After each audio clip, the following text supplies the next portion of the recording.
In this video, I'll guide you through a method for linking Shopify products using color swatches. This method is particularly useful if your colors are organized as separate product pages, each with its own unique URL. By setting up your products this way, you gain several advantages. Enhanced search engine visibility with individual product pages for each color. Easy creation of separate image galleries, product descriptions, and content. Higher conversion rates as users can view product variations directly on collection pages. Content expansion, even with a limited product range. Preserving product variants since each color is a separate page. There are many more benefits to consider.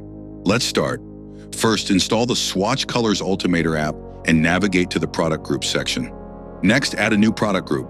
Select the products that will belong to this group. As mentioned earlier, this method is suitable for when your colors are set up as separate product pages, not variants.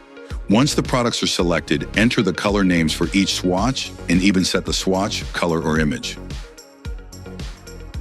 Save your changes and voila! The swatches will appear on your product pages, allowing users to easily navigate through your product colors.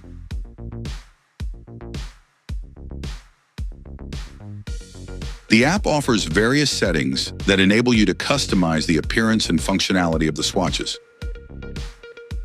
For instance, you can display them on collection pages as well as product pages.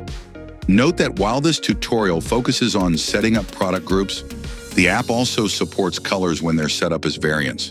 So feel free to explore its capabilities and experiment with different settings.